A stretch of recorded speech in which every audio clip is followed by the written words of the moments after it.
Hi, Joaquin. This is your dad, Francisco Vazquez Hernandez, talking to you from Windsor, California on July 15th, 2020, COVID 19 time.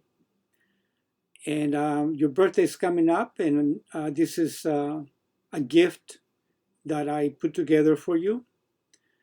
Um, it's a gift of memories about the books that were passed on to me from my grandfather. And I hope you have a wonderful birthday and that you enjoy this little trip down memory lane. Um, One of the books that's the oldest one is this one, and it is a fascinating little book of historical, political, genealogical, astronomical, and statistical manual.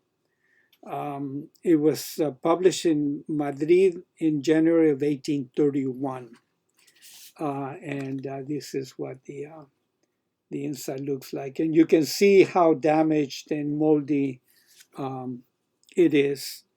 Um, in it, I found an image, a religious image um, that is common. There are no markings in the book because my grandfather never marked his books. But there is interesting. There's a conversions table um, about money um, and how to translate like even dollars, like the U.S. dollar, into uh, into whatever Spanish coins there were at the time. Um, my grandfather, uh, as you might remember, my grandfather studied to be a priest and stopped when he met my grandmother, married my grandmother. And then when he moved to the United States to escape the Mexican Revolution, he worked as a coal miner, as a sugar beet picker and cotton picker during the migrant cycle in the Midwest. But he was a highly educated man because of what he learned and what he studied in in the seminary. And he did know English and Spanish, of course, and I know that he could also speak some Italian and French. Um, but I also found these two books. He had these two books on German grammar um, that apparently he was studying, or at one point he was referring to. Um, I also have this book. I don't know if it was his book, but it's a Gramática Castellana. You can see how what bad shape it's in. Um, but I think this book was the one that I was forced to memorize when I was about 4 years old, and then repeat by rote memory, um, which I guess it helped in some ways with my grammar, but I remember it as a very painful um, time in my life. But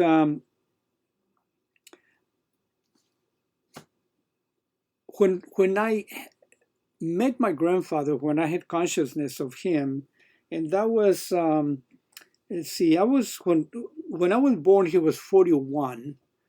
So when I went to live with him, probably when I was about 10 or 11, um, and so he he um, he was an accountant. And the story goes that he never studied accounting formally, but that was his job, and he taught himself how to be an accountant. And he did that until the day he died. He worked until he died. But the books that he had this really old one, titled Tenedoría de Libros, which is basically accounting. And this book is also very old. It was published in 1900 in Mexico. And the interesting thing was to find this card in there that has an ace of diamonds, but also a 3. I don't know what that means or where it came from, but it's in the book. Book that he never wrote in his books or anything like that. But I did find in the book this image of Jesus and probably Mary, and this poem, a very long poem called Rondo. It's a very moving poem, romantic and melancholic and sad, but I probably will make a reproduction of it. In the back, I thought it was funny, there's a Tarzan, some of the comic books that I used to read, but I don't think he saved it for Tarzan. He saved it for the poem. And he also had this other book on principles of accounting by Alejandro Prieto. And he had this other book on business law, Derecho Mercantil. Also, falling apart.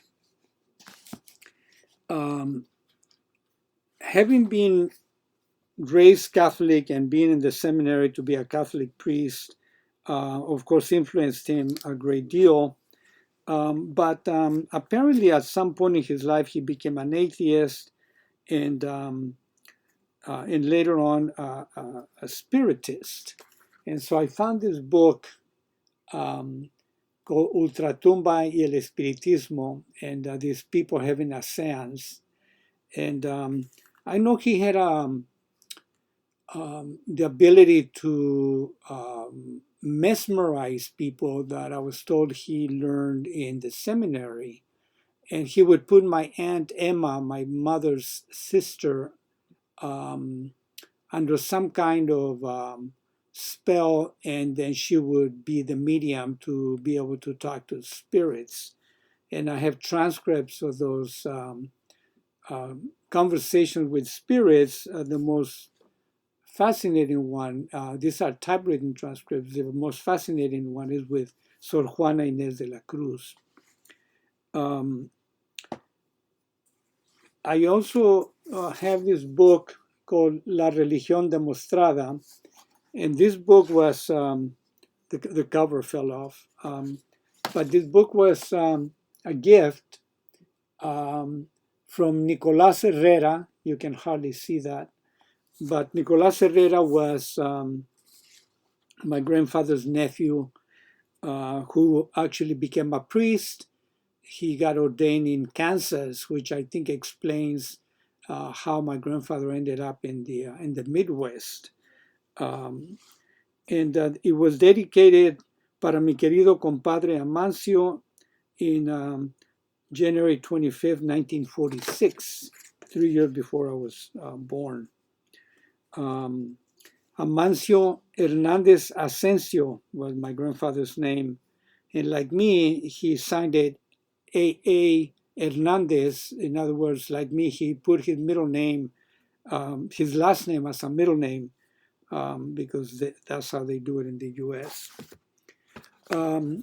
He had a radical side to him, I guess, because he also had a book on the philosophy of Nietzsche, which, as you know, also has influenced me a great deal. But since there are no markings in the book,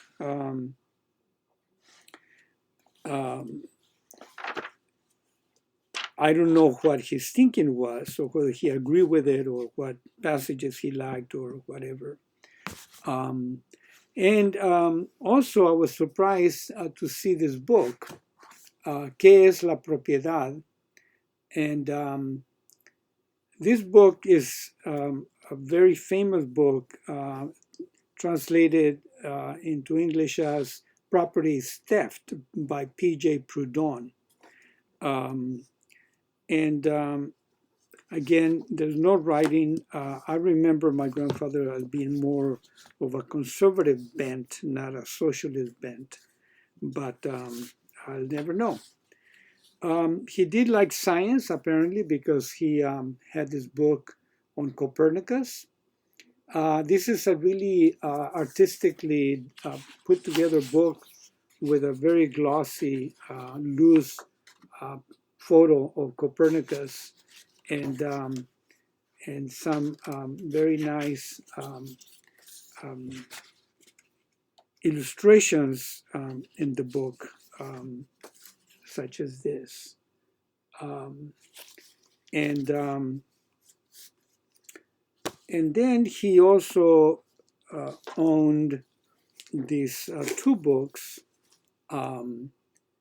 which are from the series Las Buenas Novelas. And the actual title is in the bottom. Is Lucio Flavo, volumes 1 and 2. And it is a novel about the destruction of Jerusalem by Tito.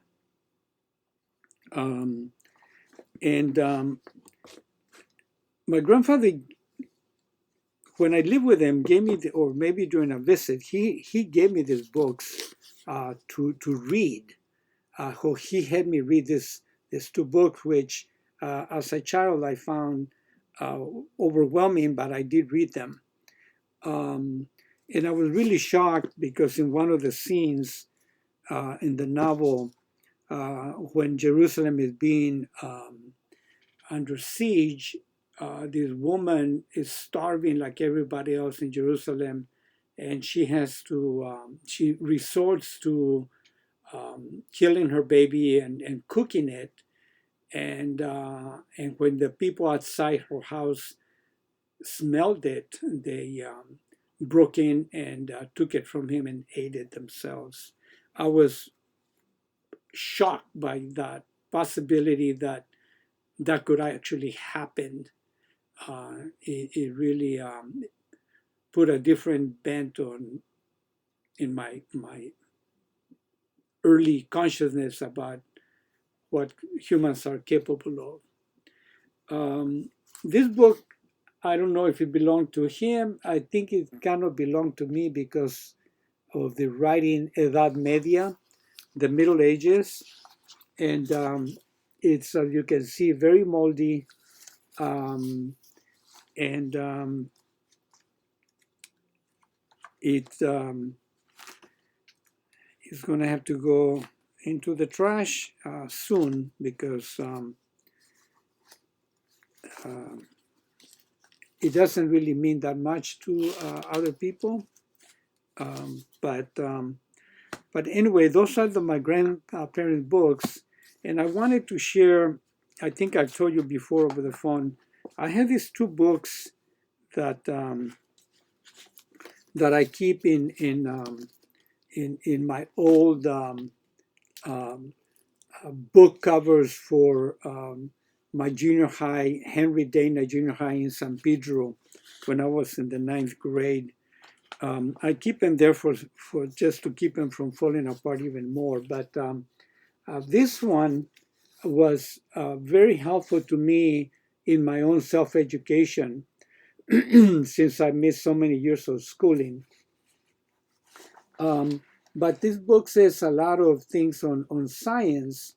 And I remember actually doing some of the experiments in this book on biology. I actually did this one here where you put, where you demonstrate the flow of the circulation in the plants to show that plants do have circulation. And so I read this book thoroughly over and over, and it really helped me, I think, later on when I went to school, because I already knew some of the stuff. The other book, and these two books I found in the trash in Tijuana when I was probably in fifth grade. This one, look at it, it's just torn. Um, is really messed up, but it has like things are like science, like atoms, but then it has things about the place that we live, the atmosphere, forest, then myths and traditions, and then it has things like let's see. Um, Cincinnati, there were these are great. Uh, I think they're literary figures, and from fables, and then there's great figures, grandes figuras, um, that I just like a one-page thing on them, Moises and Homer, etc. And then at the very end, it has a chapter on my first kind of grasp of language and power, which I later on um, amplified with my studies of Michel Foucault. But Genius and Language, about the birth of Spanish out of Vulgar Latin and Castilian Spanish, and the very first poem, a fragment of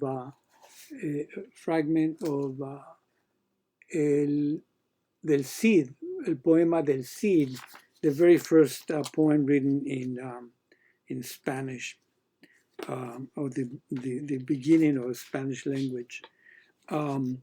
So that's it. That's my gift to you, and I hope you enjoyed this little tour of my library